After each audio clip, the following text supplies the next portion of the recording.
So you want an African design scheme, but you also want it cozy, modern, stylish, cohesive. If that's you, this is a place for you.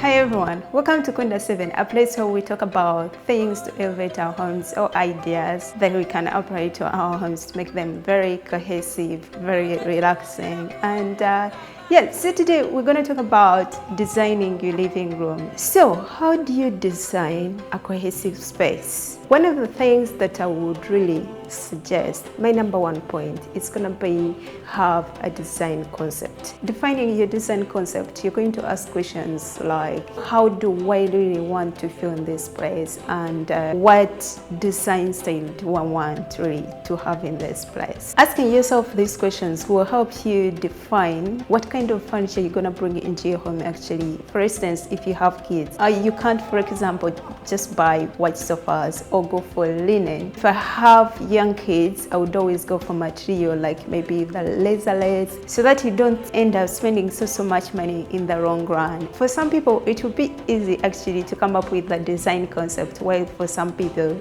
it will be hard. So for some of you that really want an African design scheme, or if you're just here because you want to improve your space, not necessarily adding in an African vibe, this video also applies to you. So how do you come up with your design concept, planning, and aesthetics? Think of design the same way you think about cooking a great meal. Before you prepare something for lunch, let me say, you have to think about the spices. You don't just go buy different spices. You're going to plan for this style. And for you who is going for an African aesthetic, you're going to look at all the styles that are trending right now. Probably there is traditional, there is African luxury, there is African safari. Go on Pinterest and try to download the pictures you feel they apply to you, and ask yourself, what's the commonality in these pictures? What is really drawing you to these pictures? You're trying to define your style. You're trying to find out what kind of style do I want. You're going to decide which style you want to lean into more, because in most cases, I think most people have so many styles. Like, you can't just lean into one and go with it. Somehow it comes too much, I think. And probably that's just me, because I've seen people go to the extreme of minimalism. And sometimes when I'm looking at these pictures, it feels like a museum, so cold. It's too much. That's what I feel. So I'm going to give you tips on how I could really achieve an African design scheme or an African themed space. Number one, by applying African textiles into my home. When we talk about textile, the most common ones, which is popular, that I love so much, is the mud cloth, which is a traditional cloth from West Africa, to be specific, Mali, which dates back to the 17,000s. It was made by men. They are made from narrow strips of woven cotton, hand-stitched together by the men to form a piece of cloth. The cloth is then hand-printed in patterns and symbols using natural mud dyes by the women. I love the mud cloth. It's one of my favorites actually. The patterns are really important when it comes to African interiors. Each mud cloth is unique, and when it comes to the African culture, they're very significant. They represent historical events. For instance, a trail represents life, the circle represents the world. Like, it's so rich that I love mud cloth. If you're someone that is really looking out for an African design scheme, I think going for a mud cloth would be such a good idea. And lightly, they also come in so many shades. Like, you have muted tones, you have where it's colorful. There's so many options that you can really choose from. And if you want that African vibe into your space, you're going to go for African patterns, textiles, so that you can really bring it into your space.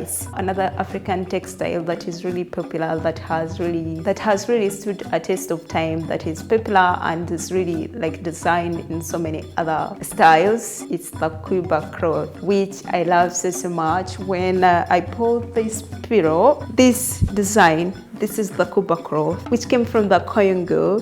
You can see the whole design, but these are pins. This is the Cuba cross design, and when I got it, I was like, wow, wow, wow. Moving into the next tip, I think applying African art. I think I've shared my space, a little bit of my space. You've seen the lion which I used and which is really significant for me and personal. You can also go personal, like this picture which is done with charcoal.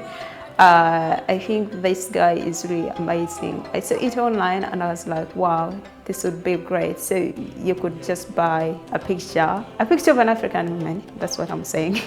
Also go for an African art, and also you could also go personal. You use your own pictures. So I think it would really be a great thing to add that African element into your space. So you can't really talk about interiors without talking about paint or the color palette. And when it comes to African interiors, we have neutrals, mostly for people who are from Rwanda, and then we have the colorful patterns from West Africa and South Africa. You're really allowed to go all the way in, and you could really achieve the African colors through the accessories. You can really use African patterns.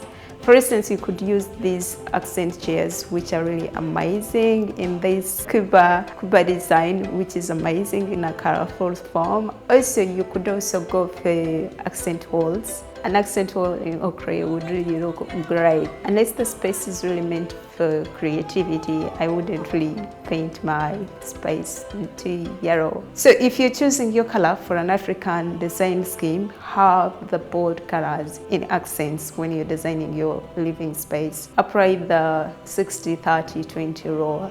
That way you won't go wrong, trust me. So let's say you have a modern home. Can you really apply the traditional style into it? Of course, yes, you can, but in a form of modern way. So if you're going for the masks, don't go for the masks which are like super in wood or in mahogany. Go for masks that can be painted into muted tones. It brings out that element of relaxation and modernity. Or go for the new curved ones which are a little bit stylish. That way you can be able to achieve a transitional look which is modern, traditional. And I'm thinking you can't talk really decor without talking traditional baskets, which are really amazing, which are trending right now, that you can really use in so many ways. You can really use basket in so many ways, and one of the ways is by hanging them on the wall to create decor, or you can use them on the coffee table, on the side cables.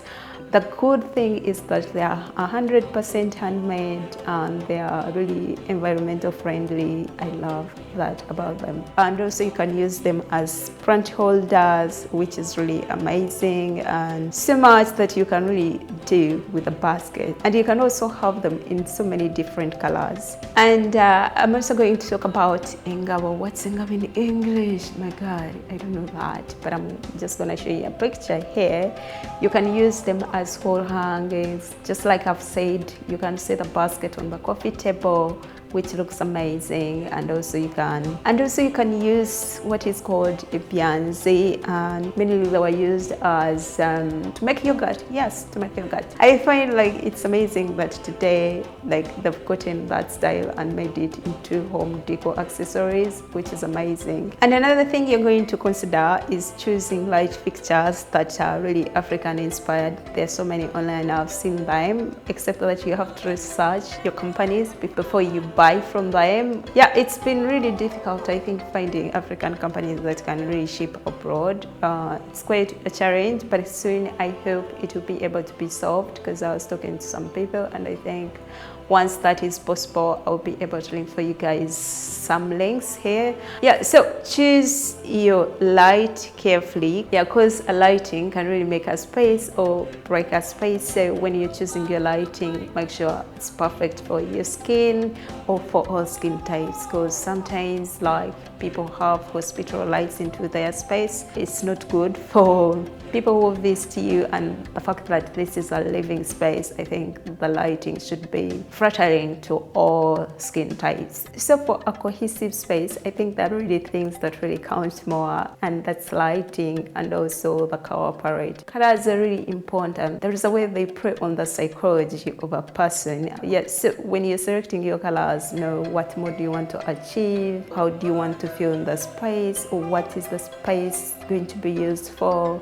not for creativity. Remember that, just for relaxing. It's a living space, so always be careful when you're choosing your colors. Lastly, I think I'm going to talk about some of the things that are really important also when you're designing your living space. Always measure your space. It's really important to know your floor plan before you decide on anything. One of the things that people ignore is setting a budget. I went to Kare the other day and I was looking at these pieces of African art which come at 200 something euros. Beautiful, but they are super expensive. I think the lion, I bought it at 299, which makes it 300 euros. It's expensive, by the way. Doing decor or arena or designing your space, it's costly. Most people are like, oh, we'll see when we get there. I'm just gonna go and buy these pieces. But when you don't plan, you don't know where you're supposed to spend more money or where you should not. I think it's important to have a budget when you're thinking on something very classic, on something that really nice that can stand a test of time. I hope I've given you enough tips that can take you through. Thank you so much. Thank you for watching, guys. I think I'll see you in my next video. Please don't forget to subscribe.